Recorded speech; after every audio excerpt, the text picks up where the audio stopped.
In the vast, untamed wilderness of the Old West, nestled between rugged mountains and endless plains, lay a small town known as Rusty Ridge.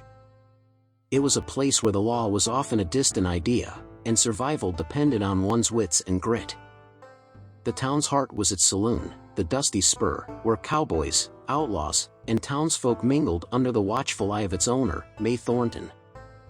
Mae was a tough, no-nonsense woman with a sharp wit and a kind heart, known to settle disputes with a calm word or, if needed, the shotgun she kept under the bar. One hot summer afternoon, a stranger rode into town. He was a tall, lean man with a worn hat pulled low over his eyes and a duster coat that trailed in the dust. His horse, a sturdy black mare, showed signs of a long journey. The townsfolk watched curiously as he dismounted and walked into the Dusty Spur. Mae looked up from polishing glasses as the stranger approached the bar. "What can I get you, stranger?" she asked.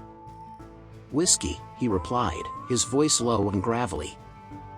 As Mae poured the drink, the saloon doors swung open again, and in strode Red McGraw, the meanest outlaw this side of the Rockies. Red was a burly man with a fiery temper and a penchant for trouble. He spotted the stranger at the bar and sauntered over, his cronies close behind. Well, what do we have here?"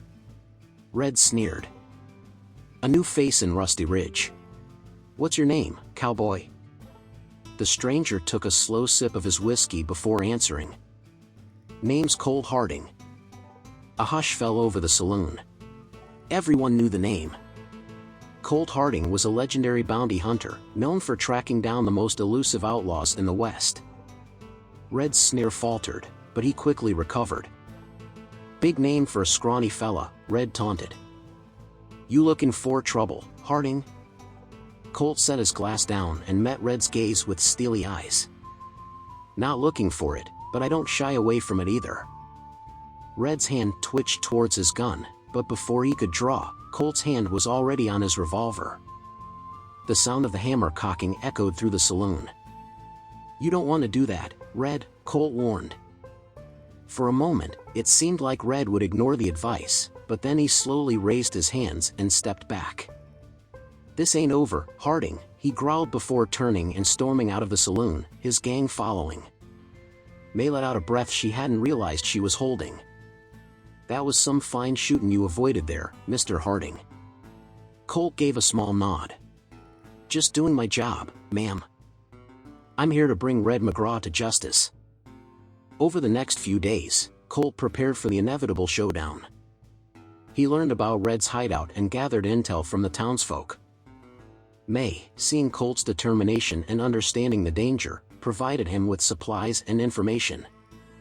One dawn, as the first light of day touched the peaks of Rusty Ridge, Colt rode out to face Red McGraw. The showdown took place in a desolate canyon, with only the wind and the distant cry of an eagle as witnesses. Red and his gang were waiting, guns drawn and ready. The battle was fierce. Colt moved with the precision of a seasoned hunter, his shots true and swift. One by one, Red's men fell until only Red remained.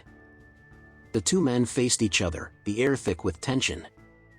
"You should have left town when you had the chance," Red snarled. "I don't run from justice," Colt replied. The final shots rang out almost simultaneously. When the dust settled, Red lay on the ground, wounded but alive, his reign of terror finally ended. Colt, though injured, stood tall and unwavering. He brought Red back to Rusty Ridge, where the townsfolk greeted him as a hero. Mae patched up his wounds, and the sheriff took Red into custody. For the first time in years, Rusty Ridge felt a sense of peace and safety. As Colt prepared to leave, Mae handed him a fresh bottle of whiskey.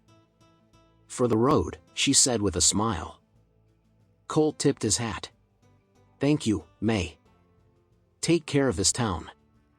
With that, Colt Harding rode off into the sunset, a silent guardian of the West, ready for the next adventure that awaited him in the untamed frontier.